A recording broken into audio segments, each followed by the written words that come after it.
네, 안녕하세요. 서른일기입니다. 오늘 하루도 잘 보내셨나요? 저는 잘 보냈습니다.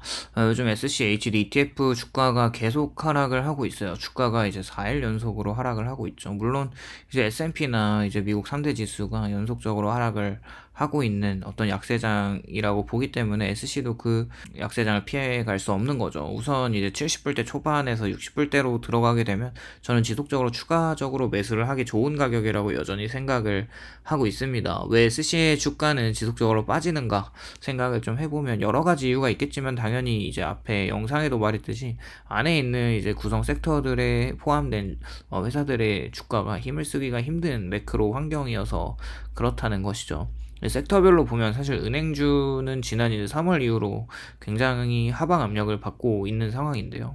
이제 배당을 위주로 주는 다우존스 산업 안에 있는 기업들 이제 이쿼티보다는 현재 미국 채권이 10년물이 기준 거의 5% 정도 주기 때문에 T빌 이제 1년 미만 단기물은 거의 5% 중반까지도 이제 단기간 받을 수 있다면 더 이상 사람들은 주식을 살 필요가 없고 채권으로 특히 MMF로 자금이 많이 유입되면서 빠지고 있는 거죠. 뭐 이제 3개월이나 6개월물로 가도 이제 5점대 중반으로 받게 되면은 굳이 주식을 할 필요가 있나라는 생각을 계속 저도 하고 있으니까요.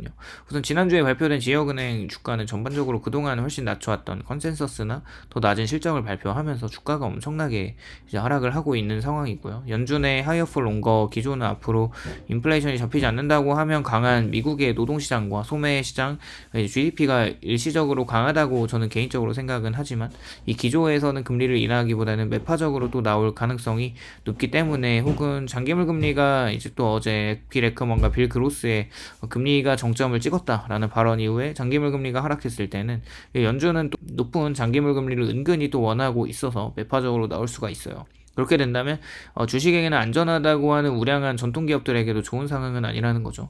이제 리존스 파이낸셜이라는 이제 지역은행이 있습니다. 3분기 순이자 이익이 12억 9천만 달러 정도로 이제 컨센서스가 13억 2천만 달러에 미치지 못했고 4분기에는 오히려 순이자 이익이 5% 정도 감소할 거라는 전망이 나온 뒤에 15% 넘게 떨어지고 있고 이제 코메리카나 키코프, 자이언뱅크, 투리스트 파이낸셜 등등 이제 지역은행의 주가가 전체적으로 하락을 하고 전반적인 은행 섹터들이 반등을 하지 못하는 이유로 SC에 포함되어 있는 파이낸셜 섹터 자체에서 세 번째로 퍼센티지가 많은 14.54%라고 하면 이제 금융이 잘 버티지 못하는 상황이 역시 SC에는 좋지가 않다는 거죠. 그리고 이제 지속적으로 침체를 바라보는 뷰가 점점 더 많아지고 있는 상황이잖아요. 또 내년에 나오는 S&P 기업들의 이익 추정치가 점점 감소하고 있다는 것은 앞으로 이제 SCHD는 지속적으로 더 하락할 것이라는 저는 이제 개인적인 생각을 가지고 있어요. 점진적으로.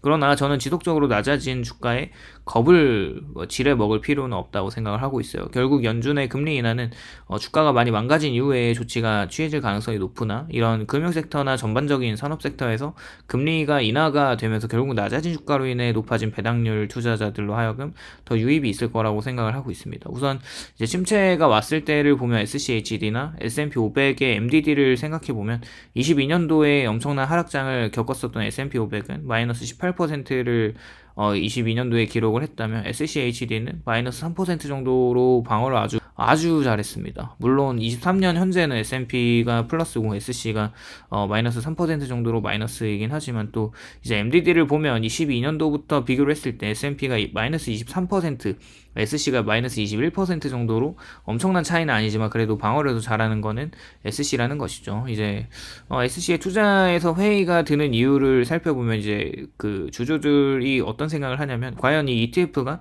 지속적으로 배당을 성장을 시켜줄 수 있는지에 대한 회의가 드는 것이 큰 이유일 거예요.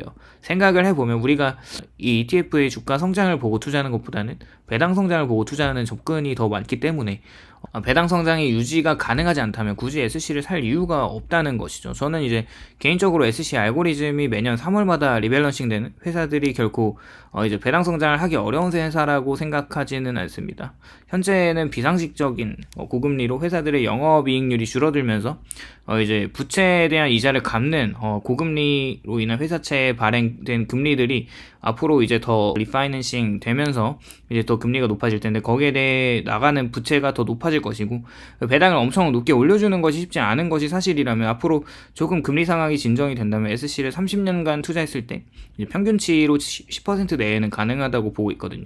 올해 이제 배당 성장률이 내년에도 계속 저성장으로 이어질지는 아무도 모른다는 거죠. 물론 이제 저점을 맞출 수 있으면 좋겠지만 생각을 해보면 그 누구도 저점을 맞출 수가 없기 때문에 하락세에서 계속 분할로 매수해 나가는 것이 SC의 투자 포인트입니다. 낮아진 주가와 높아진 배당률을 노리는 투자 방법이라는 거죠. 내년에 하반기부터는 금리 인하를 한다는 시장 전망이 있는데, 사실 그게 정확하진 않아요. 그게 이제 내년 말로 넘어갈 수 있고 그 내후년 25년도로 넘어갈 수도 있는 것인데, 그때부터 꾸준히 모아가는 SC의 배당률은 빛을 볼 시기라고 보고 계속 추가 매수를 하면 좋을 것 같아요.